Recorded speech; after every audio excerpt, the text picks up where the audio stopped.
म्हणजे गाय असा जसा अर्थ आहे तसं गो म्हणजे इंद्रिय असा पण अर्थ आहे. त्या इंद्रियांचा स्वामी म्हणजे ज्याच्या ताब्यात स्वतःची इंद्रिय आहेत, कुठल्या वासना असतील, इच्छा असतील, या स्वतःच्या ताब्यात आहेत, त्याच्यावर त्याचं राज्य स्वतःचं चालतं, त्यांचा स्वामी म्हणून त्यांना ती गोस्वामी ही पदवी प्राप्त झालेली आहे. गोस्वामी श्री संत तुलसीदास. 13 ऑगस्ट 1532 जवळजवळ आता 700 वर्षे आपण झाली असं समजा, 600 वर्षे तरी झाली होत आली आता त्यांना जाऊन जन्म त्यांचा होऊन. तर त्या रात्रीचा हा प्रसंग आहे. राजापूर नावाचं गाव चित्रकूट जिल्ह्यामध्ये, राज्य उत्तर प्रदेश. वादळी रात्र आणि हुलसीबाई या प्रसूती वेदनेने कणत होत्या. त्या राजापूर गावामध्ये आत्माराम दुबे नावाचे एक सज्जन राहत होते. ते उत्तम ज्योतिषी होते. ज्योतिषाला जातक असं शब्द हिंदीत वापरतात. त्या जातक मांडणं म्हणजे आपण ज्याला कुंडली म्हणतो ती मांडून भविष्य सांगणं यामध्ये त्यांचा अतिशय हातखंडा होता. आणि त्याने सांगितलेलं भविष्य कधीच खोटं होणार नाही इतकी त्याच्यावरची त्यांचं प्रभुत्व होतं किंवा अभ्यास होता. त्यामुळे त्यांचं भविष्य कधीच खोटं ठरलं नाही अशी गावोगाव त्यांच्याकडे जातक विचारायला लोक यायचे, त्यांची खात्री पटलेली होती. आणि त्या दिवशी रात्रीच्या, या पावसाळी रात्रीच्या वेळेला ते शेजारच्या झोपडीत वाट पाहत होते की कधी आता बाळाचा आवाज येतो ऐकण्याचा. आणि थोड्या वेळानं तो आवाज आला ऐकू, बाळ कणल्याचा रडल्याचा आवाज ऐकू आला. आणि त्यांना लगेच कोणीतरी येऊन सांगितले की मुलगा झाला बरं का. चला म्हणले त्याचे जातक बघूया काय आहे. म्हणून त्यांनी जातक बघण्यासाठी कागद पेन्सिल घेतली आणि ते मांडायला लागले. आणि क्षणार्धात त्यांचं मुख एकदम काळवंडलं, काळं ठिक्कर पडलं. कारण ते जातक पाहिल्याबरोबर त्यांना कळून चुकलं की हे मूल जे जन्माला आलेलं आहे हे मूळ नक्षत्रावर जन्माला आलेलं आहे. आणि मूळ नक्षत्रावर जन्माला आलेलं मूल हे आईबापांचा नाश करतं, कुळाचा नाश करतं, असं त्या मूळ नक्षत्राचा दोष आहे. आणि त्याच नक्षत्रावर हे आजचं बाळ आपलं जन्माला आलेलं आहे. आणि हे नक्कीच आईबापांच्या मुळावर येणार याची त्यांना खात्री होती, कारण ते स्वतः ज्योतिष सांगणारे होते. आणि थोड्या वेळाने 2-4 तासांनी पुन्हा दुसरा हलकल्लोळ उसळला आणि हुलसीबाई त्या बाळंतपणात मृत्यू पावल्या. मोठा धक्का त्यांना बसला. ते म्हणलं आपलं जातक यावेळेला तरी खोटं ठरलं असं तरी बरं झालं असतं. पण तसे दैवाची इच्छा नव्हती. तुळशीदासांची आई जी हुलसीबाई त्यांचं त्या प्रसूतीमध्ये निधन झालं. आणि हे ऐकल्यानंतर आत्माराम दुबे त्यांचे वडील जे होते ते इतके त्याने धसका घेतला की ते म्हणले इथे राहणंच आता नको या गावात. आणि ते घर सोडून तिथून परागंदा झाले आणि पुन्हा कधीच ते परत आले नाही गावी. आणि आता हे मूल एकटं राहिलं, फक्त आई नाही आणि वडील नाही, भाऊ बहीण कोणी नव्हते. त्यामुळे ते एकटं मूल. त्यांच्याकडे ते दासी होती, तिचं नाव होतं मुनिया. ते मुनिया नावाच्या दासीला ते काही बघवलं नाही की आता याचे पालनपोषण कोण करणार. कारण ती हळूहळू बातमी सगळी गावात पसरली की हे जे आत्माराम दुब्यांचं मूल जन्माला आलेलं आहे ते घातक आहे. ते त्यांच्या घरातल्या आईला मारलं, बाप परागंदा झाला, आपल्या गावातल्या लोकांवरही तसं काहीतरी घाला पडेल आणि दुर्घटना घडतील. त्यापेक्षा त्याला कोणी जवळ करू नका असं गावात पसरायला काही वेळ लागत नाही. आणि अशा अशुभ बातम्या या ताबडतोब पसरतात, वाईट बातम्या. त्याची ती गावभर बातमी झाली. आणि त्या मुलाला मुनिया ती वाढवत होती, हळूहळू मोठं होत होतं मूल. पण त्याला कोणी जवळ घेत नव्हतं. सगळे हिडीस फिडीस करायचे. कोणी त्याला मित्र खेळायला घ्यायचे नाहीत. घरात कोणाच्या त्याला जाता यायचं नाही. लगेच दारं बंद करून घ्यायचे लोक. अंधश्रद्धा पूर्वीच्या काळी तर किती असतील आपल्याला कल्पना आता येऊ शकते. तर त्यामुळे ते एक मूल असं एकटंच. आणि ते मुनिया नावाची दासी ती कसा बसा त्याचा सांभाळ करत होती. पण तिलाही ते झेपेना. ती म्हणजे आता काय करावं याला कुठेतरी दुसरीकडेच नेऊया, गावात ते अतिशय वाईट परिस्थिती झालेली आहे. मग तिने तिच्या सासूरवाडी त्याला न्यायचं ठरवलं. आता ते दासी, तिचं घर मोठं कसं असणार, काय फार मोठं गरिबीतलंच होतं ते. मग तिच्या गावी ती त्या बाळाला घेऊन गेली. असेल 5-7 वर्षाचा असेल फार तर झालेला तोपर्यंत, कसं तरी वाढून. आणि त्या गावात नेऊन ती आपल्या घरी गेली. तर तिची सासू जी होती तिला घराबाहेर काढलं होतं. तिची सासू जी होती तिचं नाव होतं भिक्काबाई. तिला लांब एक झोपडी बांधून दिली होती आणि त्या ठिकाणी तू राहा. काय घरातले वाद झाले असेल काय माहिती नाही, तसं काय उल्लेख कुठे नाही. आपल्याकडे असं लिहून ठेवण्याची पद्धत फारशी नाही. त्यामुळे दंतकथा, ऐकीव कथा याच्यावर सगळे चरित्र वेगवेगळ्या प्रकारे लोक सांगत असतात. त्यामुळे तिला त्या एका झोपडीत गावाबाहेर ठेवलेलं होतं. मग ती मुनिया दासी त्या भिकाबाईकडे गेली आणि म्हणली, मी आणले. तिला माई म्हणायचे त्यावेळेला सगळे लोक. तर माई म्हणले, मी या बाळाला आणले. काय गं, कशाला आणले? काही नाही, तू सांभाळ याला आता. हां, माझं नाव काय माहिती आहे ना, भिक्काबाई. मी भीक मागून जगते स्वतःच. त्यामुळे ते भिकाबाईच नाव पडलेलं होतं. आणखी हे बाळ कुठे माझ्या ओटीत घालते तो आता? नाही, त्याला कोणी सांभाळत नाही, तू सांभाळ याला. ठीक आहे म्हणली, मी भीक मागते, दोन काय जास्त भीक मागेन, त्याचंही पोट भरीन. आणि ते बाळ तिथे राहायला लागलं आणि मुनिया दासीजी पुन्हा गावाकडे परत फिरून गेली. दुर्दैवाने ती मुनिया दासीसुद्धा सर्पदंशाने लवकरच मेली. त्यामुळे तिचाही काही संबंध याच्याशी राहिला नाही पुन्हा. आता ही भिकाबाई जी होती ती घरोघर जाऊन भीक मागायची, पण नुसती भीक मागायची नाही. तिचा आवाज अतिशय गोड होता, मधुर होता. ती भजनं म्हणायची, पदं म्हणायची आणि मग भीक मागायची किंवा भिक्षा मागायची. भीकचं दुसरं गोंडच नाव भिक्षा आहे. भिक्षा म्हणा किंवा भीक म्हणा. त्या दारापुढेवरून भजनं म्हणायची. ते झाल्यावर मग आतलं कोणी आणून देईल पीठ बीठ काय जो शिदा असेल तो घेऊन ती घरी येऊन स्वयंपाक करायची आणि या बाळालाही खाऊ करायची, स्वतःही 4 घास खायची. असा त्यांचा दिनक्रम सुरू होता. तिची रोजची ती भजनं ऐकून, पदं ऐकून आपल्या या बाळाचे ती पाठ झाली. त्याचाही आवाज सुंदर होता, गोड होता. तोही त्याच्याबरोबर ती पदं भजनं म्हणायला लागला. दोघं मिळून घरोघर जाऊन हे सकाळी उठायचं आणि कार्य करायचं असा नियम होता. कारण त्याशिवाय पोटाला काही मिळणं शक्य नव्हतं. आयतं कोणी आणून देणं शक्यच नव्हतं. आणि भिकाबाई इतकी वृद्ध होती की त्याला काही काम करणंही शक्य नव्हतं. त्यामुळे असाच त्यांचा दिनक्रम सुरू होता. त्या गावात एक पुत्तन महाराज नावाचे एक गृहस्थ होते. पुत्तन महाराज सावकार होते त्या गावातले, बडी आसामी श्रीमंत, घरदार मोठे, वाडा मोठा. ते पुत्तन महाराज जे होते ते पैशाचा त्यांना खूप गर्व होता, माज आलेला होता. त्यामुळे अर्थातच अतिशय रागीट, मी म्हणेन तेच झालं पाहिजे, सर्वांवर स्वामित्व गाजवणं गावावर, असा त्यांचा स्वभाव होता. हे अतिशय रागीट असे होते. त्या पुत्तन महाराजांच्या गावामध्ये फार मोठी दहशत होती. ते म्हणतील तसंच त्या गावात होणार, अशा तऱ्हेची त्यांची दहशत त्या गावामध्ये होती.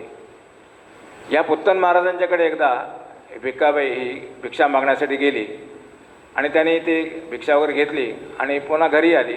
घरी यायला निघाली. मी थोडक्यात थोडं पुढे गेल्यानंतर पाऊस आला, प्रचंड मोठा पाऊस आला आणि ती काय भिक्षा जी होती ती सगळी भिजून गेली. काय धान्य पीठ दिलं सगळं भिजलं. ते तसंच घरी ठेवलं. ती म्हणली तुळशीदासला, मी आपल्या बाळाला, हां त्याचं नाव जे होतं ते तुलाराम असं होतं. त्यावेळेला तुलाराम असं नाव ठेवलेलं होतं. अनेक याच्यावरची वेगळी मतं आहेत. कोणी म्हणतं रामबोरा त्यांचं नाव होतं, कारण जन्मताच त्यांनी राम असा शब्द उच्चारला. पण खरं काही ठिकाणी त्याचं नाव तुलाराम असं ठेवलं होतं, असाही उल्लेख आहे. आणखी एक त्याचं दुर्दैवाचं लक्षण सांगितलं जातं की त्यांना जन्मताच 32 दात होते. अवलक्षणी मूल किंवा कुठल्या काय लक्षण म्हणायचं माहीत नाही, त्यांना 32 दात जन्मताच होते.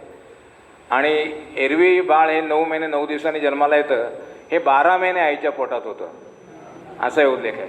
त्यावेळी सगळीच वेगळी लक्षणं त्यांच्या अंगी होती. तर त्या दिवशी ती भीक मागितल्यानंतर ते सगळं ओलं झाल्यानंतर ते म्हणजे जा रे तुलाराम, तू पुन्हा एकदा जा आणि काहीतरी वेगळं घेऊन, पाऊस थांबला आता.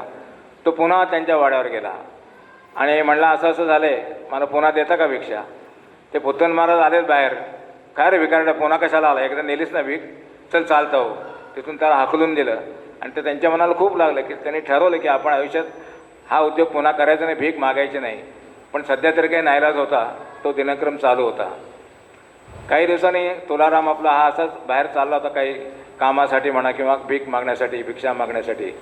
आणि पुत्तन महाराजाचा एक मुलगा आणि काही मित्र असे रस्त्याच्या कडेला विटी दांडू खेळत होते. विटी दांडू खेळताना त्यांनी हाक म्हणे, ए तुळ्या इकडे ये. मी तर मराठीत सांगते, ते अर्थात हिंदीत बोलत असणार त्यावेळेला. ए तुळ्या इकडे ये म्हणून. त्यांनी काय लक्ष दिलं नाही की थोडा मोठ्याचं लेख आहे, कशाला त्याच्याकडे जायचं आणि काय करायचं. अरे तुला ऐकू येत नाही का, इकडे ये लवकर. त्याला बोलवलं, काय काम आहे बाबा? अरे विटी दांडू खेळ की, तू आमच्या एवढाच आहे का, मोठा नाही झाला काय? नाही नाही म्हणलं, मी नाही खेळणार तुमच्यावर, तुम्ही फार मोठे घरचे लोक आहात, मुलं आहात, श्रीमंताची मुलं आहात, मी नाही तुमच्याकडे खेळणार. अरे ये लवकर, चल खेळ.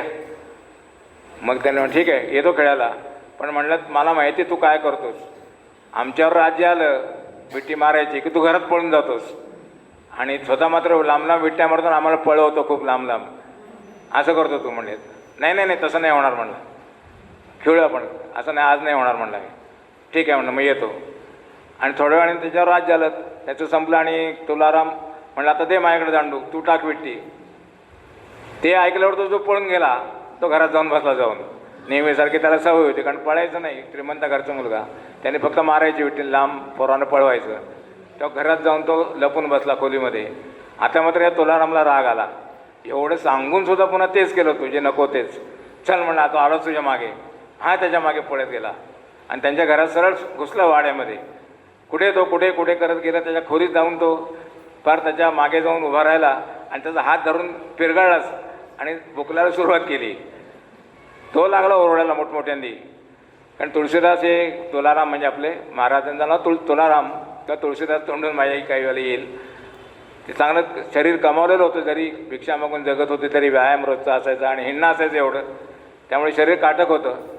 त्याने आज जाऊन त्याचा हात पेरगळून जेच बुकलायला सुरुवात केल्याबरोबर तो ओरडायला त्याने सुरुवात केली. आणि त्याचे वडील म्हणजे पुत्तन महाराज आलेच.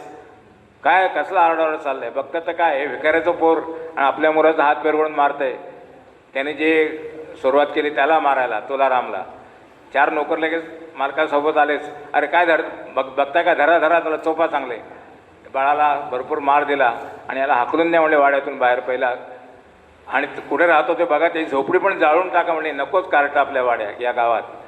अतिशय म्हणले कुलक्षणी कार्ट, माझ्या मुलाचा हात पिरगळते मारते, याला काय इथे ठेवण्याचा अर्थ नाही. आणि ते खरोखर नोकर त्याच्या झोपडीपाशी गेले आणि त्याची झोपडी जाळून टाकली. तो पण भिकाबाईसुद्धा आधीच मृत्यू पावलेली होती. आता बाळ एकटं पडलं, तुलाराम एकटा राहिला. आता त्याला कळून चुकले की आपल्याला इथे काय आश्रम मिळणं शक्य नाही, कारण पुत्तन महाराजाच्या विरुद्ध कोणी जाणं शक्य नाही, दुसऱ्या घरात कुठे राहणं शक्य नाही. आपल्या स्वतःला काहीतरी वेगळा मार्ग स्वीकारायला पाहिजे. आणि म्हणून त्याने ते गाव लहानपणी सोडलं. नंतर बरेच गावं फिरत फिरत फिरत, कधी या गावात राहा कधी त्या गावात राहा, असं करत करत एका गावामध्ये आल्यानंतर त्या गावामध्ये एक हनुमानाचं मंदिर दिसलं. अगदी घाण झालेलं, अस्वच्छ, सगळीकडे केर कचरा पडलेला. पिंपळाचं झाड मोठं होतं, पार होतं त्याला, पण सगळीकडे अस्वच्छता. छोटंसं गाव आहे. ठीक आहे म्हणले, हे मंदिर त्याला मोठं दिसतं, इथे राहूया म्हणलं आपण. कोणाच्या घरी राहायलाच नको, देवाच्या पायाशी राहूया. हनुमंताची भक्ती कशी मनात रुजलेली असेल, पूर्वजन्मीचं काहीतरी संचित असेल. हनुमानाच्या देवळात नेमकं राहायला मनाने त्यांच्या घेतलं आणि त्या पारावर जाऊन बसला आणि स्वच्छता सुरू केली. ती सवयच होती रोजची, स्वच्छ सगळं ठेवायचं. आणि ते मंदिर सगळं झाडून पुसून लख्ख केलं. दुसऱ्या दिवशी सकाळी गावकरी पुन्हा आले, बघता तो एकदम मंदिराचा कायापालट झाला, स्वच्छता एकदम. मंदिरात आल्यावर बघतो हा मुलगा तिथे बसलेला, हनुमंताची पूजा केलेली, तिथली रानातली 2-4 फुलं वाहिलेली. अरे कोण हा मुलगा, काय विचार चौकशी केली. कोण रे तू म्हणलं, मी त्या राजापूरचा आहे म्हणला, तिकडून आलो आहे. त्यांना काही वळी काही माहीत नव्हती, म्हणजे इतकी त्याची कुख्याती काही पसरलेली नव्हती त्या गावावर, म्हणून बरं झालं. त्यामुळे ठीक आहे, तू राहणार की इथे रोज. हा म्हणलं मी रोज राहीन म्हणला, आणि हनुमंताची पूजा वगैरे सगळ्या निष्ठेने करीन, माझी खूप भक्ती आहे म्हणलं हनुमंतावर. ठीक आहे म्हणलं, राहा, हरकत नाही, या कोपऱ्यात तुझे अंतरुण करून तू राहू शकतोस.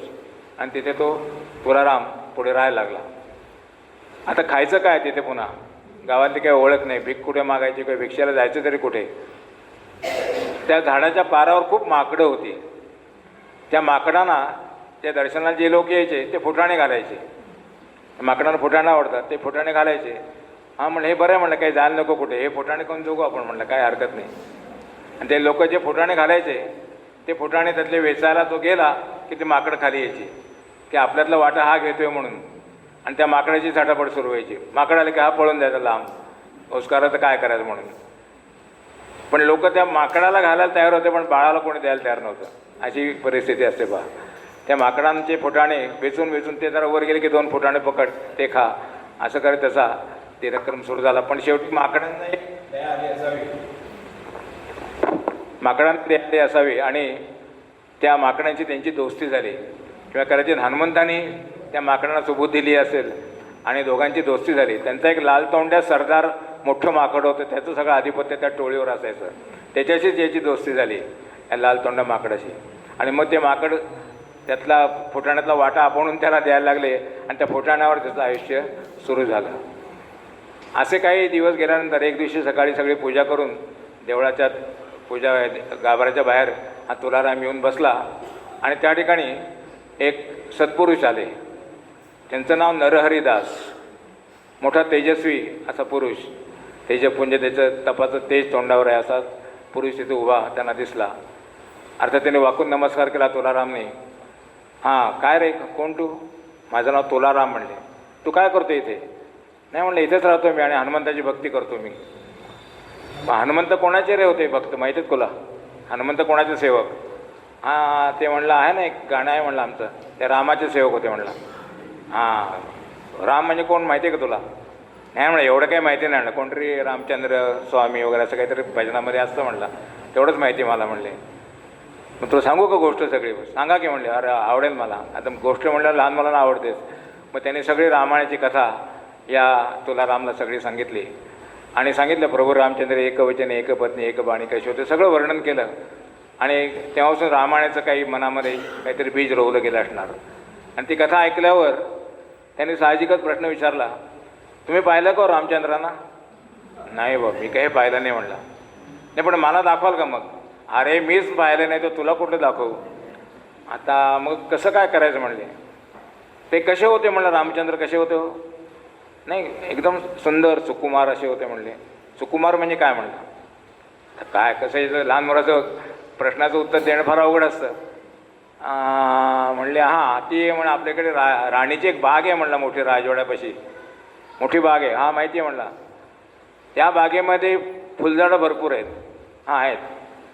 मग त्या सगळ्या फुलझाडांवरची सगळी फुलं जर एकत्र केली तर किती ती कोमल असतील? त्याच्यापेक्षा माझ्या रामचंद्र कोमल आहेत. असे गणित का म्हणलं? बरं बरं म्हणले. मग काय तुला कळलं का म्हणले? नाही कळलं म्हणला, उद्या करतो म्हणला. काय करतो उद्या? नाही उद्याच सांगतो म्हणला. बरं म्हणले. दुसऱ्या दिवशी सकाळ झाली, पूजा वगैरे केली आणि हा दिसनाच झाला एकदम. नरेशदास म्हणणार गेला कुठे पोऱ्या पडून एकदम. तो जो गेला तिथून पळत, ती जी बाग होती राजवाड्याच्या भोवती त्या बागेतच घुसला एकदम.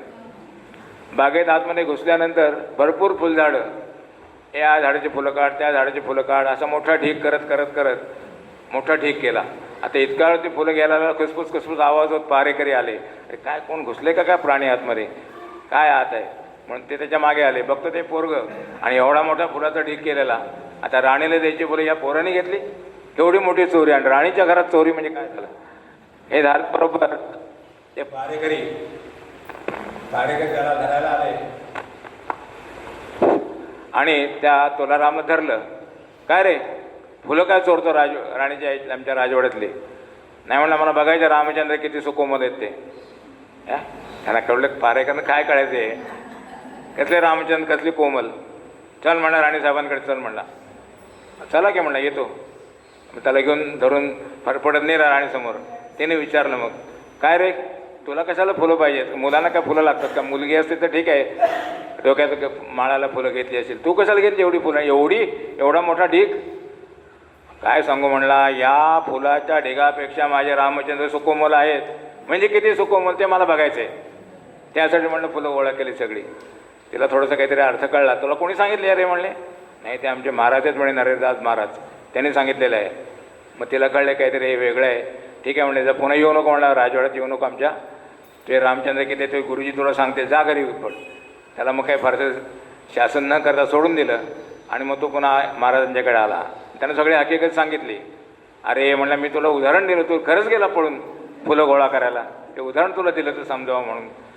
तुला खरंच बघायची इच्छा दिसते म्हणले मनातून. हो म्हणला, खूप मला इच्छा आहे. मग ठीक आहे म्हणलं, तुझी इच्छा पूर्ण करतो. काय करायला लागेल? माझ्यावर चल म्हणले. कुठे जायचं? अयोध्येला जायचं म्हणले. म्हणजे ते कुठे? ते तुला करायचं का? माझ्यावर यायचं तू. आणि तिथे काय करायचं? मी भीक मागायची का? भिक्षा मागायची? अजिबात नाही. तिथे मोठी एक पाठशाळा आहे. त्या पाठशाळेत तू जायचं, तिथे राहायचं आणि फक्त श्रीराम जय राम जय जय राम एवढा जप करायचा. बाकी काही करायचं नाही. खाणं पिणं कपडा लत्ता राहण्याची सगळी सोय तुझी होईल. नुसता जप करत राहायचं दिवसभर. सोपं आहे का म्हणलं? हो सोपं आहे म्हणलं. मग येतो म्हणलं, चला.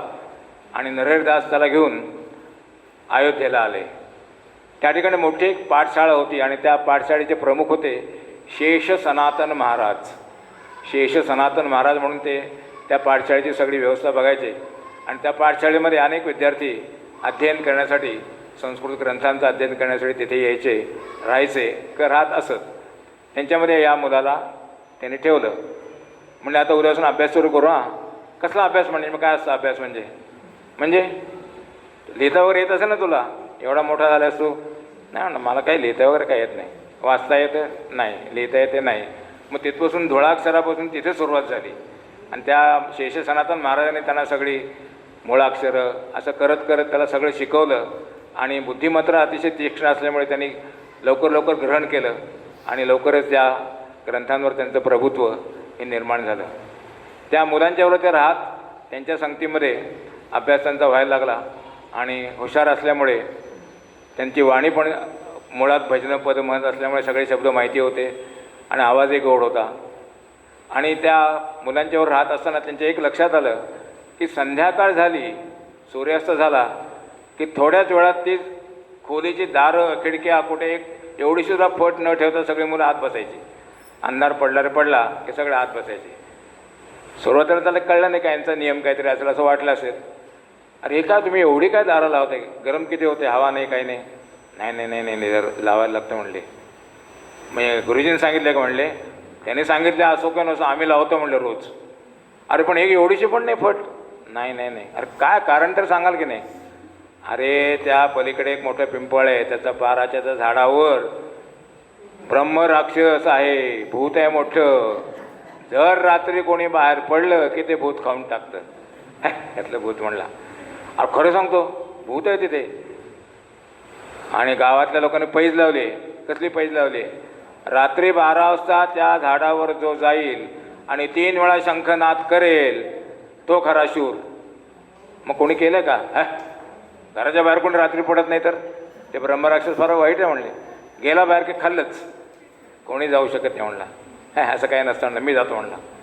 दुसऱ्या दिवशी सकाळी महाराजांच्याकडे गेला पूजेच्या वेळेला. महाराज नमस्कार करतो, मला शंख द्या. काय शंख हवा आहे मला? शंख कशाला शंख हवा आहे? तुम्ही द्याल का जरा, विनंती करतो, मला वाजवायचं म्हणजे. बरं म्हणले घे, आहे लहान आहे म्हणले घेऊन जा, उद्या अंडेवर का परत मला पूजेत लागतो. हां देतो म्हणले, वाजवाय शंख देतो उद्या. आणि तो घरी घेऊन आला, खोलीमध्ये येऊन ठेवून दिला. संध्याकाळ झालं खिडक्या दारा लावायला लागले. त्याने लावा सगळ्या लावा, एक फट ठेवा फक्त दारात. कशाला फट? नको बाबा ते ब्रह्मराक्षस आला तर काय करायचं, तुम्ही फट ठेवा थोडी, नाही तर मी म्हणलं उघडीन. म्हणजे मी आज त्या पारावर जाणार, झाडावर चढणार, 3 वेळा शंख वाजवणार आहे. हे अरे काय वेट लागलं काय? उद्या तू आम्हाला काही दिसणार नाही बाबा. बघा म्हणलं काय होते ते. तुम्हाला माहीत नाही, रामचंद्रांची भक्ती जो करतो, हनुमानाची भक्ती करतो, त्याला भूत काही करत नाही. रामनाम म्हणायचा, हनुमानाचा जप करायचा आणि जायचा बिंदास, काही होत नाही म्हणले. बघ बाबा तुझं तू येते का कोणी म्हणले? बरोबर. नाही बाबा आम्ही नाही म्हणलं, मी एकटा जाणार. मग ठीक आहे म्हणले जा. आणि ती फट उघडली. थांब म्हणलं आम्ही कडी लावतो मग जा पुढे. आतून दंडीशी कडी लावली. हा आपला निघाला अंधारात ठेस काळत रात्रीचे 12 वाजेच्या सुमार असेल. त्या पिंपळाच्या झाडावर गेला, हनुमानाचा जप सुरू केला. जय हनुमान ज्ञान गुण सागर, जय कपिसती लौक उजागर, रामदूत अतुलित परधामा आणि अंजनी पुत्र पवन सुत नामा. हनुमान चालिसाचं जे मूळ काव्य आहे ते त्या तोंडातून त्यावेळेला त्यांनी म्हटलेलं आहे. हा हनुमान चालिसा आपण अनेक लोक म्हणत असाल किंवा सगळ्यांना माहिती आहे. तर त्या हनुमानाचा जप करत करत करत त्या झाडापाशी गेले, त्या झाडावर चढले आणि 3 वेळा शंख वाजवला. काही कोणी केलं नाही, भूक नाही, ब्रह्मराक्षस नाही, कोणी नाही. आणि खाली आल्यानंतर पण त्यावेळेला जे काव्य त्यांच्या तोंडून बाहेर पडलं ते नंतर हनुमान चालिसा म्हणून प्रसिद्ध झालं. 40 ओव्या आहेत त्या. चालिसा म्हणजे 40 वरून चालिसा आलेलं आहे. 40 ह्याच्या ओव्या आहेत, त्यामुळे त्याला हनुमान चालिसा असं म्हटलं जातं. आणि आता मी जे सांगितली त्याची सुरुवात आहे, जय हनुमान ज्ञान गुणसागर, जय कपिसतिहू लोक उजागर. असे तो हनुमान चालिसाचे 40 ओव्या आहेत. त्यातला काही भाग आम्ही दोघं आता आपल्यासमोर सादर करतो आहे. संपूर्ण म्हणायला आता वेळ नाही म्हणून काही भाग त्यातला सादर करतो आहे.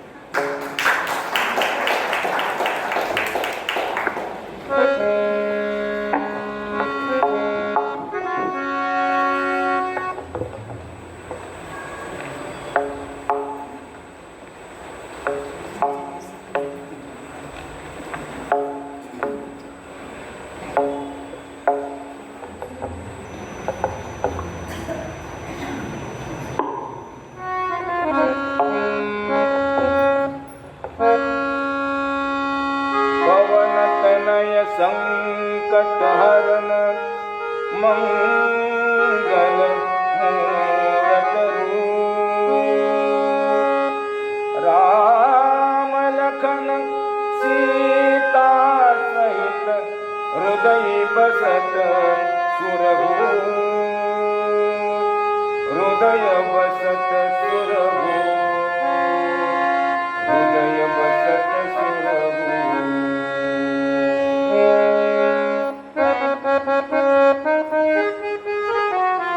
जय हनुमान ज्ञान गुण सागर, जय कपीसति लोक उजागर. जय हनुमान ज्ञान गुण सागर, जय कपीसति लोक उजागर. रामदूत अतुलित बल धामा, अंजनी पुत्र पवन सुत नामा. महावीर विक्रम बजरंगी, सुमति निवार सुमति के संगी. कंचन बरन विराज सुबेसा, कानन कुंडल कुंजित केसा. हाथ ब्रज और ध्वजा विराजे, कांधे मूंज जनेऊ साजे. शंकर सुमन केसरी नंदन, तेज प्रताप महाजगवंदन. विद्यावान गुणी अति चातुर, राम काज करिबे को आतुर. प्रभु चरित्र सुनिबे को रसिया, राम लखन सीता मन बसिया. जय जय जय हनुमान गुसाई, कृपा करहु गुरुदेव की नाई. जो सत बार पाठ कर कोई, छूटहि बंदी महासुख होई.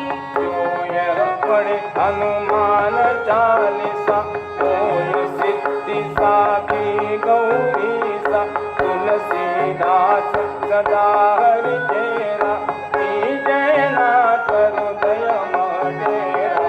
जय हनुमान ज्ञान गुण सागर, जय कपीसति लोक उजागर. रामदूत अतुलित बल धामा, अंजनी पुत्र पवन सुत नामा.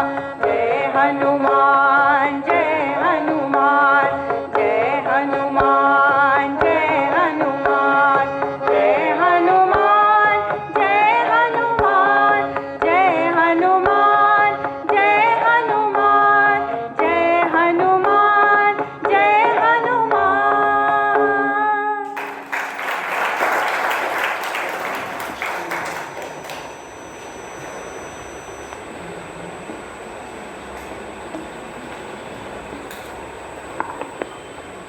तर त्या ब्रह्मराक्षसाची सगळी भीतीच्या मुलांची पण गेली असावी त्यावेळेला. आता यांचं भाषेवरचं प्रभुत्व खूप वाढल्यामुळे त्यांचं प्रवचन सुरू झालं. प्रवचन करायला लागले ते. तिथल्या देवळामध्ये प्रवचन त्यांची व्हायला लागली आणि रसाळ वाणी, आवाज मधुर, त्यामुळे प्रवचनाला गर्दी व्हायला लागली.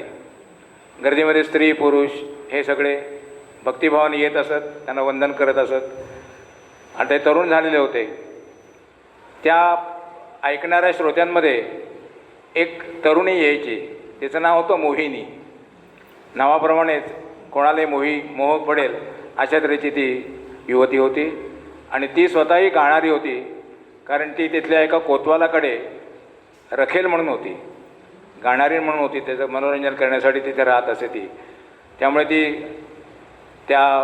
तिच्या कोतवालाच्या प्रमाणेच तिचाही त्या ठिकाणी थोडा दबदबा होता आणि लोकांना तिचं दर्शन होणं दुरापास्त होतं. पण ती या प्रवचनाला मात्र हमखास यायची आणि तिला ते खूप आवडायची. प्रवचन आवडता आवडता प्रवचन करणारा आवडायला लागला आणि तिच्या मनात या तुलारामवर काहीतरी मनात प्रेमभावना निर्माण झाली. त्याच्या आधी तुलारामचं नाव जे आहे ते कसं बदललं ते पण लक्षात घेऊया. मी आपला तुलसीदास पुढे त्यांना पुकारता येईल. त्यावेळेला हुमायून मेलेला होता आणि अयोध्येमध्ये जी राम मंदिर होतं ते पाडून टाकलेलं होतं आणि त्या ठिकाणी मोठी मस्जिद बांधलेली होती आणि त्यामुळे तिथल्या रथयात्रा या निघणं बंद झालेलं होतं. निघाल्या तरी अतिशय लपून छपून आणि छोट्या प्रमाणात असे रथयात्रा त्या ठिकाणी निघत असत. एका रथयात्रेच्या वेळेला हे शेष सनातन महाराज या तुलारामला तिथे घेऊन गेले.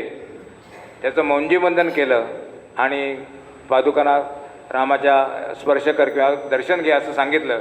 पालखीमध्ये रामलल्लाची मूर्ती होती आणि याला वाकून नमस्कार करायचं त्याला सांगितलं. आणि जेव्हा त्याने तिथे वंदन केलं रामाला, वंदन केल्यावर मस्तक खाली असताना वरून तुळशीपत्र त्यांच्या मस्तकावर पडलं. आणि महाराजांनी सांगितले, अरे हा मोठा तुला कौल मिळालेला आहे, वरदान मिळालेलं आहे, आजपासून तुझं नाव तुलसीदास, तुलाराम तुला म्हणायचं नाही, तुझं नाव आजपासून तुलसीदास आहे. आणि त्या क्षणापासून त्यांचं नाव तुलसीदास असं रूढ झालं. पुन्हा आपल्या गोष्टीकडे येऊया. मोहिनी हिच्या मनामध्ये या तुळशीदासांविषयी प्रेमभाव निर्माण व्हायला लागला. मग गर्दी जेव्हा बाहेर पडायची तेव्हा त्यांच्याजवळ जायचं, थोडा स्पर्श करायचा वगैरे वगैरे प्रकार सुरू झाले. तुळशीदासच्या मनात तो पण कुठलीही तारुण्यसुलभ भावना निर्माण झालेली नव्हती. त्यांना हे जरा विचित्र वाटायला लागलं की हे असं काय आहे. नंतर त्यांनी महाराजांची म्हणजे तुळशीदास महाराजांशी बोलणं सुरू केलं की महाराज तुमचं किती प्रवचन सुंदर असतं, मला ऐकत राहावं असं वाटतं, मी रोज येईन आणि पुढे बसत जाऊ का. म्हणजे कुठेही बसा, तुम्हाला हवं तिथे बसा. मग लोकांना विचारले कोण आहे या, तर त्यांनी सांगितले कोतवालांकडे या असतात, त्यांचं नाव मोहिनीबाई आहे. अहो त्यांचं दर्शनसुद्धा होत नाही, तुमच्याशी बोलतात म्हणजे केवढं मोठं भाग्य महाराज तुमचं. अरे बापरे, हे काय असलं प्रकरण काहीतरी दिसतंय. आणि आता का तरुण असल्यामुळे काही दिवसांनी तुळशीदासांच्या मनात पण थोडीशी ही भावना निर्माण व्हायला लागली, प्रेमाची भावना, कारण अतिशय सुंदर होती. आणि लोकांनी सांगितले त्या तुमच्यासारख्या सुंदर गाणाऱ्या आहेत. अरे मग यांच्याशी ओळख करायला हरकत नाही बरं का, आपल्याला गाणाऱ्या आहेत म्हणल्यावर.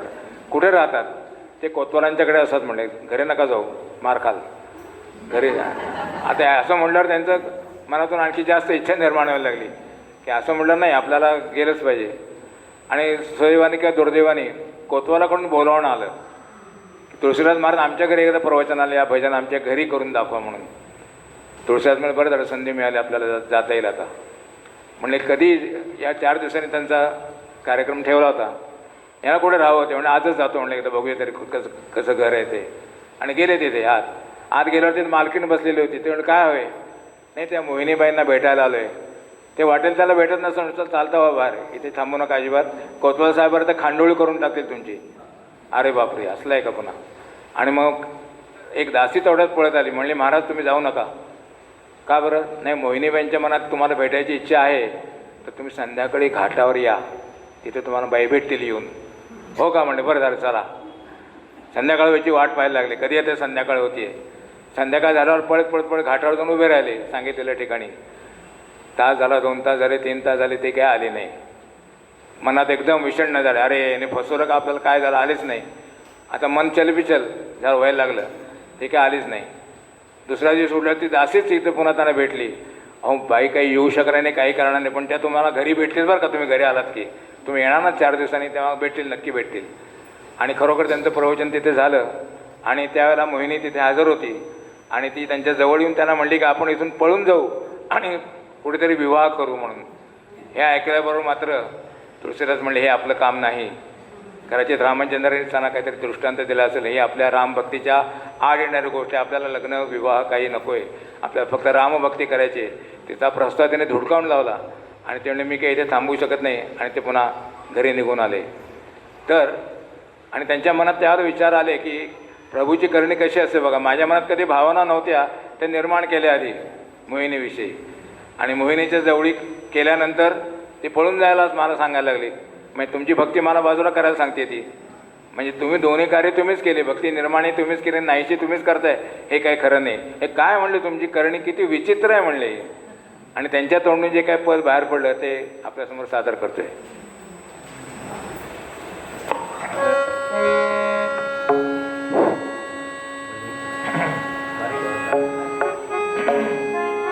आपल्या कागद दिलेला आहे त्यामुळे शब्द वाचत नाही, फक्त थोडासा अर्थ समजावून सांगायला पाहिजे. केसव कही न जाय का कहिये, देखत तव रचना विचित्र हरी समोजी मनही मन रहिये. केशव रामाचे भक्त होते तरी कृष्ण आणि राम एकच आहे हे त्याने पुढे सांगितलेलं आहे.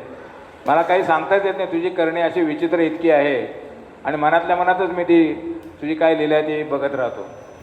पुढचा अर्थ थोडासा समजायला अवघड असेल की आपल्याला हे जे काव्य त्यांचे आहे ती ब्रज किंवा अवधी भाषेत आहेत. अवधी किंवा ब्रज या 2 भाषेमध्ये त्यांचं काव्य आहे. रवी कर नीर बसे अति दारुण. रवी कर नीर म्हणजे सूर्याचे किरण पडल्यानंतर पाण्याचा जो भास होतो, ज्याला आपण मृगजळ म्हणतो मराठीत, तर रविकर नीर बसे अति दारुण, आणि ते पाण्याचा नुसता भास होतो, पाणी आहे प्रत्यक्ष तिथं नसतं, पण त्या पाण्यामध्ये नुसतं पाणी ते दिसत पण नाही, पण त्यात मगर मात्र एक आहे. आणि तो मगर कसा आहे, तर बदनही नाही, त्याला शरीर नाही, त्याचं एकच काम, जो तिथे येईल त्याला गिळून टाकायचं. ग्रसे म्हणजे ग्रासून टाकणे, गिळून टाकणे. चराचर पान करत जे जाईल, तिथे जे जातील, जे जाई म्हणजे जे जातील त्यांचं भक्षण करायचं. म्हणजे थोडक्यात विषय वासना किंवा कुठल्याही वासनामध्ये जो जाईल त्याला ते गिळून टाकतं, असा त्याचा अर्थ आहे. आता हा संसार जो आहे तो कोऊ कहे सत्य, कोऊ म्हणजे कोणी, कोणी म्हणतं खरं आहे कोऊ, झूठ कह कोई, कोणी म्हणतं खोटं आहे. तर काही लोक म्हणतात नाही थोडं सत्य आहे थोडं झूठ आहे. जुगल प्रबल, जुगल म्हणजे दोन्ही, कोणी म्हणते सत्य आहे, कोणी म्हणते झूठ आहे, दोन्ही, काही लोक दोन्ही म्हणतात. पण तुळशीदास म्हणतात तिन्ही भ्रम आहेत, खरं म्हणा खोटं म्हणा मध्यम म्हणा, हे तिन्ही भ्रमच आहेत. फक्त परमेश्वर एकटा खरा आहे भगवंत, बाकी सगळे आहे जग झूठ आहे. सो आपण पहिचाने, आपण स्वतःच आपण ओळखलं पाहिजे की प्रभू जो आहे तो कसा एकच आहे आणि त्याचीच भक्ती करायला पाहिजे आपल्याला. अशा तऱ्हेचं हे काव्य आहे. केशव कही न जाय का कही, माझ्याकडून सांगताच येत नाही काय म्हणू आपल्याला, का कही काय म्हणू, अशा तऱ्हेचा तो अर्थ आहे. शब्द मुद्दाम आपल्याला दिलेले आहेत शब्द कळण्यासाठी.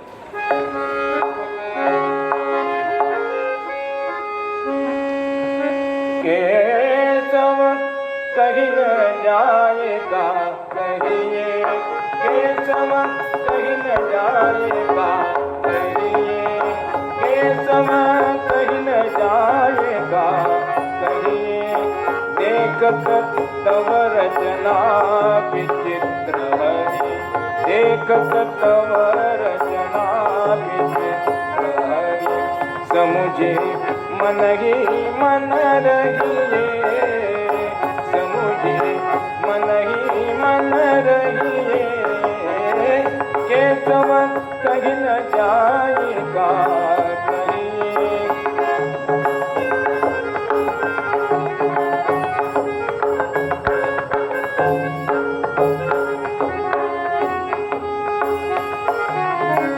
रविकर नीर बसे अति दारुण, रविकर नीर बसे अति दारुण, मकर रूप तेही माही, माही म्हणजे मोठं, मकर रूप तेही माही, बदनहीन सो ग्रसे चराचर, बदनहीन सो ग्रसे चराचर, पान करत जे जाई, ओ केशव कहीं न जाएगा कहिए, देखत तव रचना विचित्र हरि, समुझे मन ही मन रहिए, केशव कहीं न जाएगा कहिए.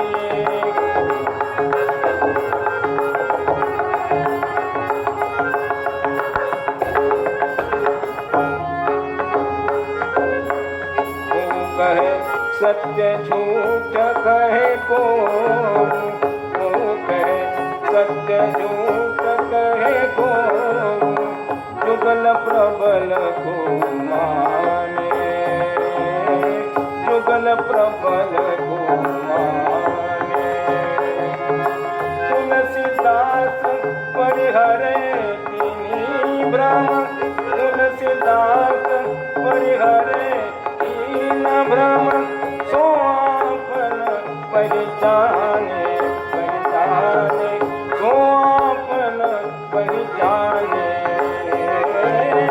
केशव कहीं न जाएगा कहिए, देखत तव रचना विचित्र हरि, समझी मन समझी, समझी मन ही मन रहिए, केशव कहीं न जाए का कहिए, का कहिए.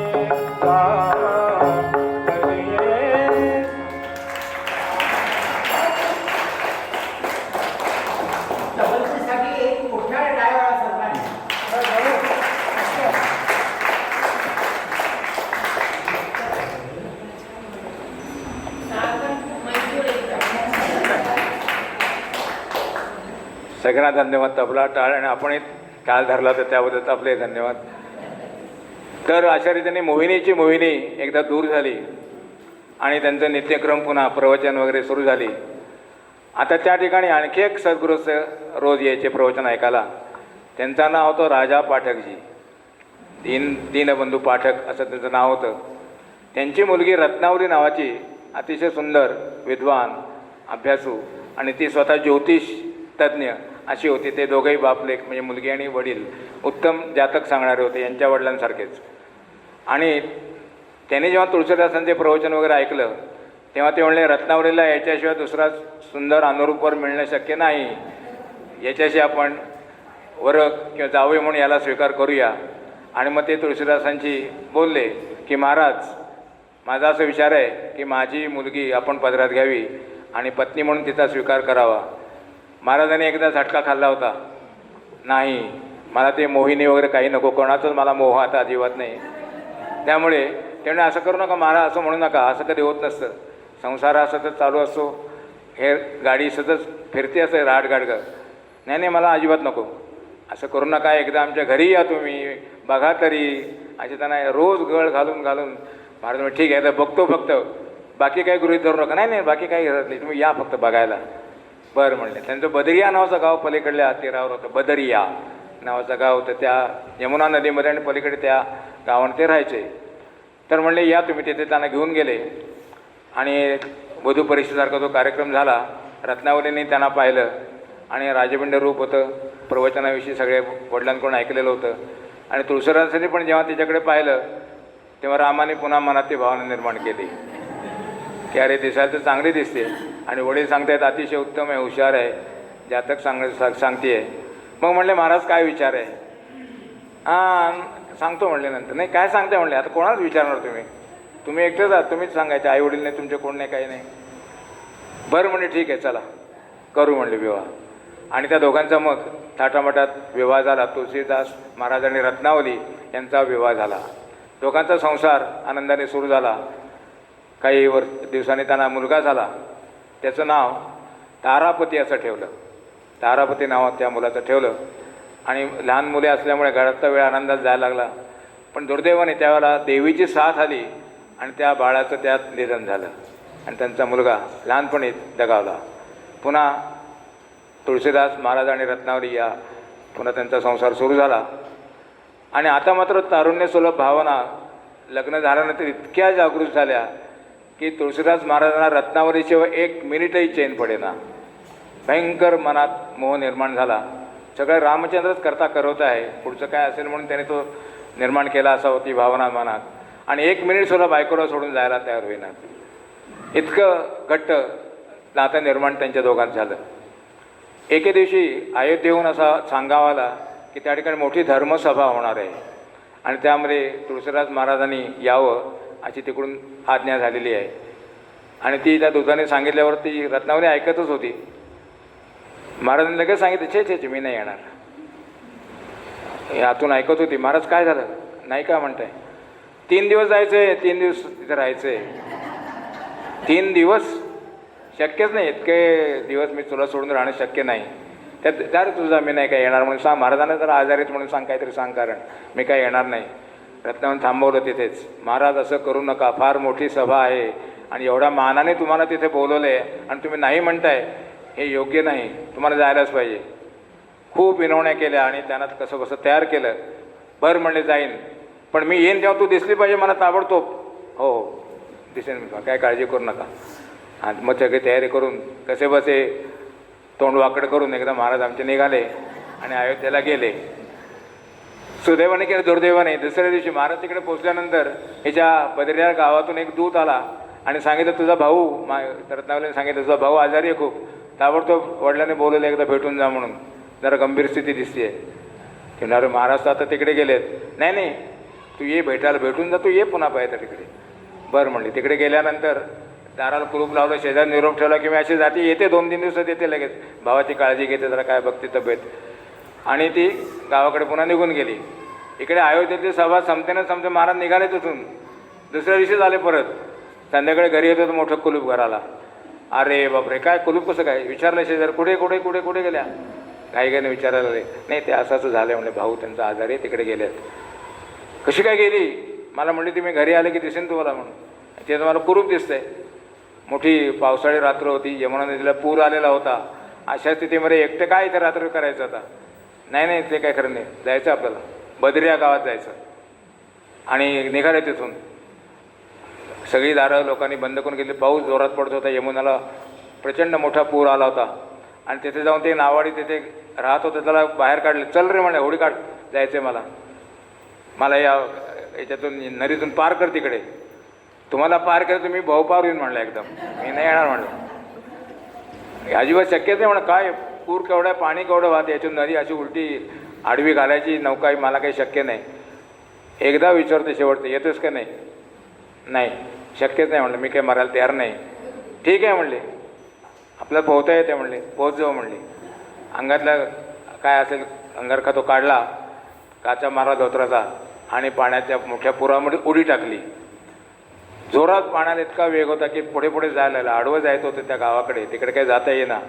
आणि लांबून त्यांना काहीतरी लाकडाचा हुंडका तरंगत असताना असं येताना दिसला. अरे बरं झालं, याला धरून आपण तिकडे जाऊया. आणि तो पुढे आल्यानंतर ताटीला बांधलेलं प्रेत होतं. तिथे नदी सोडतात, गंगा किंवा यमुना नदी, तसं ते सोडलेलं होतं. ताटीला बांधलेलं प्रेत त्याला धरलं आणि त्याला धरत त्या पलीकडच्या काठाला येऊन कसे पोचले. तिथून जे पळत सुटले दगडातोंडातून, अंधारातून. रात्र झालेली होती, सगळी दारं बंद, कोणी दारं उघडायला तयार नाही. घर माहीत होते, तिथे जाऊन उभे राहिले. अरे वरून दोरी दिसली, चला म्हणले दोरीवर जाऊ. रत्नावली पण आपल्याला भेटायला आतुर दिसते म्हणले, चला वर. दोरीला धरून वर जायला लागले आणि त्याच्या खोलीपाशी जाऊन दार वाजवलं. असं म्हणतात की ती दोरी नव्हती, तो साप होता असं म्हटलं जातात. विश्वास ठेवा न ठेवा, सापावरून जाणं आवड आहे, पण अशी दंतकथा आहे, ते सोडून ठेवा. पण कशापाशी ते वर गेले एवढं नक्की. दारावर थाप मारली रत्नावलीने. दारावर रात्री कोण आलं एवढ्या? बघतो तो महाराज. पाणी अंगातून निथळते, धोतर सगळं ओलं झालेलं, कुडकुडत्या थंडीने, इतके थंडीत आल्यामुळे. महाराज कसे काय तुम्ही इथे? कुठे? आपलं ठरलं होतं मी येईन तेव्हा तू मला दिसली पाहिजे, मी बघायला आलो तुला. अहो काय केवढं मोठं साहस केलं तुम्ही. नाही मला शक्यच नाही, तुझ्याशी 1 मिनिट्सवर राहणं शक्य नाही. आधी मला आत दारून आत घेतलं आणि ते स्वच्छतानं कोरडं वगैरे केलं, सगळं केस वगैरे पुसले. आणि म्हणले महाराज तुम्ही किती माझ्या या हाडामांसाच्या देवावर किती प्रेम करता. मी एक हाडामांसाची स्त्री आहे फक्त, आणि या नश्वर देहावर तुम्ही एवढं प्रेम करता की एक तुम्हाला मिनिट किंवा एक रात्र घालवता येईना. एवढं मोठं साहस करून या पोरातून तुम्ही धावत आलात, हे योग्य नाही वाटत. अहो रामाची भक्ती जर याच्या शतांशाने केली असती तरी तुम्ही भवपार कधीच तरून गेला असतात. माझ्या नश्वर हाडामांसा देवावर तुम्ही इतकं प्रेम करताय. ते ऐकल्याबरोबर मात्र पुन्हा रामानेच त्याच्याकडून उपदेश करवला आणि ती जणू काय त्यांची गुरु झाली. आणि तेव्हापासून ते म्हणे ठीक आहे, तुझं मला एकदम पटलेलं आहे, यापुढे मी आयुष्यात तुझं तोंड पाहणार नाही. आणि तिथून जे पुन्हा निघाले ते पुन्हा घरी परत आले आणि त्यांचा पुन्हा नित्यक्रम सुरू झाला. आणि खरोखरच मरेपर्यंत तुळशीदासांनी आपल्या बायकोचं तोंड पाहिलं नाही. कितीही त्याने विनवण्या शेवटी केल्या तरी ते सगळी स्त्री इच्छा जी होती, वासना होती, ती पूर्ण त्या ठिकाणी नष्ट झाली. आणि नंतर ते पुन्हा आपल्या नित्यक्रमाला लागले. नंतर ते एकदा अयोध्येत असताना प्रवचन करून येत असताना तिथे एक दुसरं प्रवचन चालू होतं. त्या ठिकाणी एक प्रवचनकार जे होते ते काव्य वाचत होते. त्यांनी विचारलं कोणतं काव्य आहे? तर ते म्हणले पद्मावत नावाचं एक काव्य आहे म्हणले, पद्मावत. बरं म्हणलं ऐकूया म्हणले. ते ऐकल्यानंतर त्याच्यात जे काही सांगत होते ती रचना होती, काव्यरचना, त्याला दोहे असं म्हटलं जायचं. आणि दुसरा एक प्रकार होता तो चौपाई असा एक प्रकार होता. आपल्याकडे जशा ओव्या प्रसिद्ध आहेत, अभंग आहेत, तसं उत्तर भारतामध्ये दोहे किंवा या चौपाया या जास्त प्रसिद्ध आहेत. जवळजवळ 28 ते 30 त्यांच्याकडे मग वृत्त आहेत वेगवेगळी, पण ही 2 वृत्त जास्त प्रचलित आहेत. तर त्यातले काही दोहे आपल्याला मुद्दाहून ऐकवायचे आहेत. कारण हे दोहे जे आहेत हे तुळशीदासाने अनेक भक्तिमार्ग, व्यवहार ज्ञान या सगळ्यावर लिहिलेले आहेत. त्यांचं काव्य हे वाङ्मय किती आहे नंतर सांगणार आपल्याला. तर हे दोहे म्हणजे काय त्याचा एक नमुना आपण याच्यात आपल्याला लिहून दिलेलं आहे मुद्दाहून. कारण हे सगळे शब्द पुन्हा नवीन आहेत आपल्याला, अवधी भाषेतले आहेत. अयोध्येच्या जवळ जी बोलली जाते तिला अवधी म्हणायचं. अवध म्हणजे अयोध्या, अयोध्येचं नाव अवधपूर असं पूर्वी होतं. तेव्हा अवधी भाषा, त्या भागातली भाषा ही अवधी भाषा आहे. त्यातले दोहे योगिनीताई म्हणतील आणि थोडंसं त्यावर स्पष्टीकरण मी करणार आहे.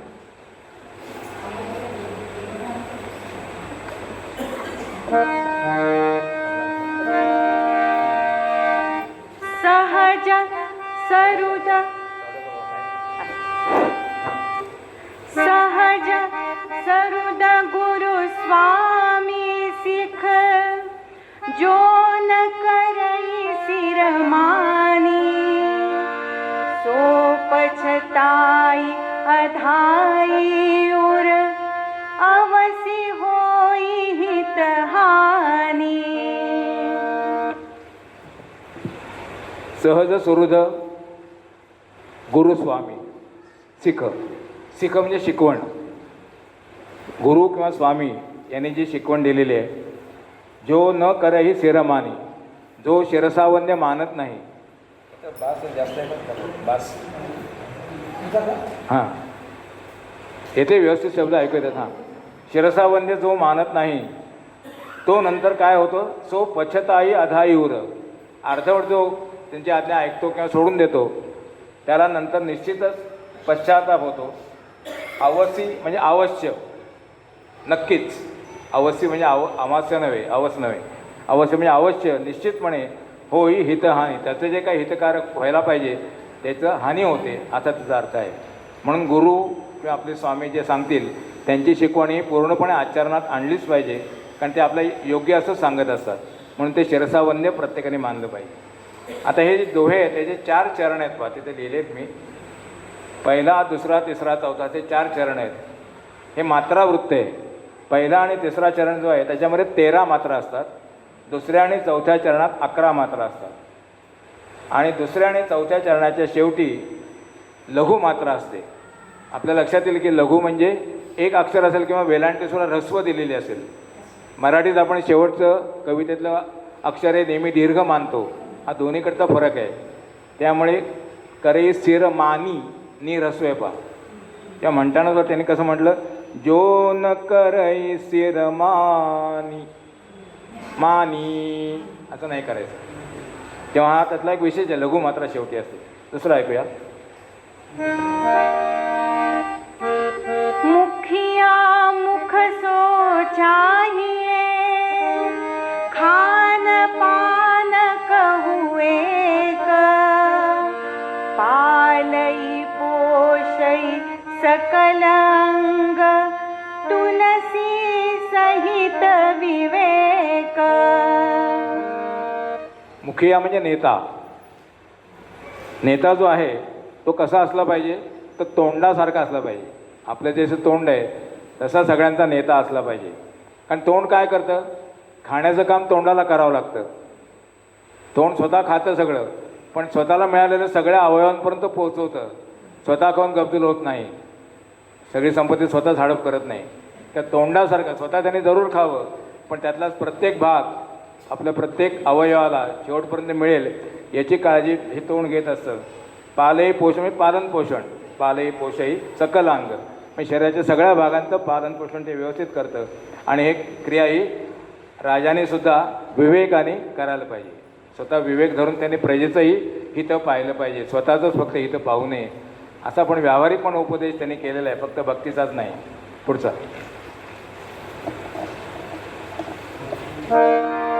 सचिव बैत गुरु तिनी जो प्रिय बोलहि भय आस राज धर्म तन तिनी कर होई बेगी नास. 3 लोकांचं वर्णन केलेलं आहे. सचिव म्हणजे मंत्री, वैद्य म्हणजे वैद्य, आणि गुरु. हे तिन्ही जे आहेत त्यांनी काहीतरी भीतीचं काहीतरी आपल्याला कोणी धाक दपशा दाखवेल म्हणून कधीही लोकांना आवडेल असं बोलू नये. जे खरं आहे ते सांगावं. लोकांना आवडते म्हणून जर या लोकांनी म्हणजे मंत्रीनी, डॉक्टरांनी किंवा गुरुनी आपल्या समोरच्या माणसाला बरं वाटलं म्हणून खोटं सांग, हां चांगली तब्येत आहे तुझी, काही झालेलं नाही, हे जसं चूक आहे. किंवा राज्य सगळं हवाला चांगली छान चाललेले आहे हे मंत्र्यांनी सांगणं किंवा गुरुनी सांगणं, हा तुझी भक्ती योग्य मार्गावर चालली नसूनसुद्धा. तर या तिघांनी कोणत्याही गोष्टीचा भीती वाटते किंवा लोकांना आवडेल म्हणून काहीतरी वेगळंच बोलायचं असं करू नये. आणि तसं जर त्यांनी केलं तर काय होईल, सचिव जर खोटं बोलला, आवडेल असं बोलला तर राज्याचा नाश होईल, गुरु बोलला तर धर्माचा नाश होईल, आणि वैद्य बोलला खोटं तर शरीराचा नाश होईल. तेव्हा राज, धर्म आणि तन या तिघांचा नाश हा नक्की ठरलेला आहे असं त्यांनी म्हटलेलं आहे. पुढे तुलसी मीठे बचन ते सुख उपजत चहुओर बसी करन एक मंत्र है परिहरु बचन कठोर. आता जरी वरच्या लोकांना सांगितलं की लोकांना आवडेल असं बोलू नका, पण तो सामान्यांना वेगळं सांगतायत. सामान्य माणसाने काय करायला पाहिजे की गोडच बोलायला पाहिजे. तुलसी मीठे बचन ते, कारण त्यामुळे सुख उपजत चहूर, सगळीकडे सुख निर्माण होईल. तुम्ही जर गोड बोलत राहिलात तर. वरचे तीन अपोहा ना त्याने गोड नाही बोलायचं, खोटं बोलायचं नाही. बसीकरण म्हणजे वशीकरण हा एक मंत्रच आहे. आणि म्हणून तुम्ही परिहरू म्हणजे बाजूला ठेवा, त्याचा परिहार करा. कुठल्या कठोर वचनाचा, कठोर लोकांना बोलणं याचा तुम्ही त्याग करा, तसं बोलू नका.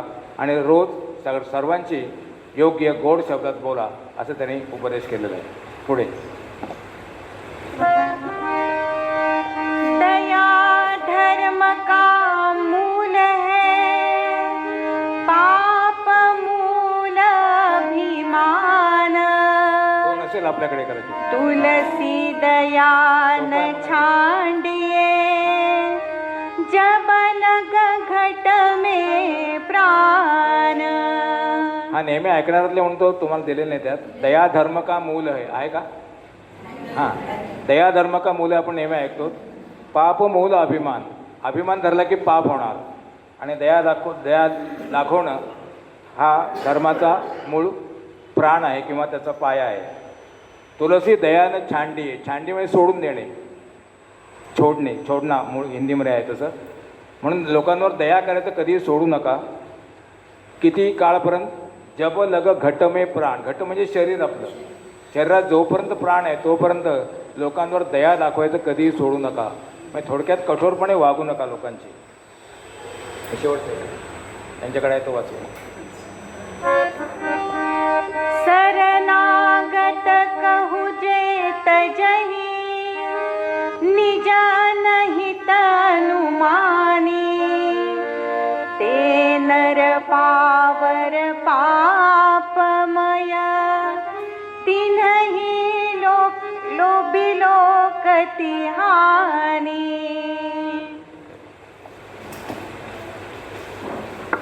शरणागत कहूजे तजही निज अनहित अनुमानी. म्हणजे जे पुढचं आपलं काहीतरी वाईट होईल अशी भीती का असेना, असे मनात धरून तुम्हाला शरण आले तर त्यांना कधी क्षमा करायची नसं करू नका. क्षमा करा त्यांना. कोणत्याही हेतूने तो आला की हा शरण आलो मी तुला असं म्हटल्यानंतर त्याच्यावर तुम्ही दया दाखवलीच पाहिजे. आणि असे जे लोक करत नाहीत ते कसे आहेत? ते नर पावर पापमय, ते पापी लोक आहेत. त्यांच्या जवळसुद्धा जाऊ नका. अरे जवळ नाही, बिलोकती हानी, नुसतं त्यांना पाहिलं तरी तुमची हानी आहे इतकं त्यांनी सांगून ठेवलं आहे. की असे जे लोक आहेत की जे दया करत नाही शरण आलेला सुद्धा, त्यांच्याकडे बघू नका, त्यांची संगत धरू नका, नाही तर तुम्ही पण तसेच व्हाल. तरी काही नमुने त्यांच्या याच्यात दाखवले आपल्याला. कंटाळा आला का? एक 5-10 मिनटं घेतलं चालेल ना? तर असे या दोह्याची रचना त्यांनी केलेली आहे. त्यांचं काव्य वेगळ्या प्रकारचं आहे. रामाची जरी भक्ती करत असले त्यांनी कृष्ण या देवतेची पूजा केलेली आहे की त्यावरही काव्य लिहिलेली आहेत. गीतावली, कवितावली, विनयपत्रिका, कृष्णगीतावली, जानकी मंगल, पार्वती मंगल, वैराग्य संदीपनी, बर्वे रामायण इत्यादी ग्रंथसंपदा प्रचंड अशी तुळशीदासांनी तयार केलेली आहे. आणि अयोध्येमध्ये ते आल्यानंतर आत्ता सांगितलं पद्मावत काव्य ऐकलं आणि त्यांना स्वतः काव्य करायची स्फूर्ती झालेली आहे.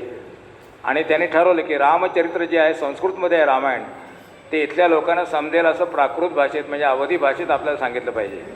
जे कार्य ज्ञानेश्वरांनी आपल्याकडे केलं तेच कार्य तिकडे आहे की भगवद्गीता संस्कृतमधली प्राकृत भाषेत आणली आणि सामान्यांपर्यंत पोचवली. तसं तुळशीदासांनी हा जो काही रामायणातला भाग होता संस्कृतमधला तो सगळा अवधी भाषेत म्हणजे रामचरित्र मानस या ग्रंथात त्याने लिहिलेला आहे. खूप मोठा ग्रंथ आहे. सर्वतर संपूर्ण रामायण त्याच्यामध्ये आहे. त्याच्यामध्ये रामचरित्र मानसामध्ये 9388 चौपाया आहेत. 4 चरण असलेला म्हणजे चौपाई आता आपल्याला माहीत झाले. 1172 दोहे आहेत, 47 श्लोक आहेत आणि 10,902 पदं आहेत. एवढा तो ग्रंथ आहे. तो आता कवड्यात इथे दाखवायला आणलेला आहे. लांबून बघा, काही लोकांकडे असेल सुद्धा. तर एवढा मोठा ग्रंथ हा त्याने लिहिलेला आहे रामचरित्र मानस नावाचा. योगायोग कसा असतो पहा, सहज गंमत म्हणून सांगते. रामचरित्र मानस किंवा या कार्यक्रमाची जेव्हा आम्ही तयारी करत होतो मी आणि योगनेते, त्याच वेळेला आपल्या इथे गोंदवलेकर महाराजांची आरती झाली आणि त्याने रामचरित मानस ग्रंथ सगळ्यांना वाटला आणि त्यावेळेला हा ग्रंथ यांना भेट मिळालेला आहे. काही योग असा जुळून आला त्यावेळेला. तर हा जो रामचरित मानस ग्रंथ आहे हा तुळशीदासांनी लिहायला सुरुवात केली आणि तो ग्रंथ लिहिण्यासाठी जवळजवळ 2.5 ते 3 वर्षे त्यांना लागली. तुळशीदासांचं आयुष्य किती वर्षाचं होतं याविषयी अनेक मतं आहेत. काही लोक म्हणतात ते 126 वर्ष जगले, काही लोकांच्या मते ते 91 वर्ष जगले. आणि हा जो ग्रंथ आहे रामचरित्र मानस हा वयाच्या 76, 77, 78 या वर्षामध्ये त्यांनी लिहिलेला आहे असा एक उल्लेख आहे. तेव्हा हा ग्रंथ लिहून झाल्यानंतर त्यांना दुसरं काहीही लिहिता आलं नाही असंही लिहिलेलं आहे. असे सांगितलं जातं की त्या ग्रंथापुरतंच त्यांच्यामध्ये तो भावावेश संचारत असे आणि त्या हातातून लिहिलं जात असे. रामचरित्र मानस असं तयार झालेलं आहे. अर्थात हे सगळं तिथल्या लोकांना पाहणं शक्य नव्हतं. सगळीकडे दुष्ट लोक असतातच. म्हणजे ह्या ग्रंथाचा बुडवून टाका, जाळून टाका.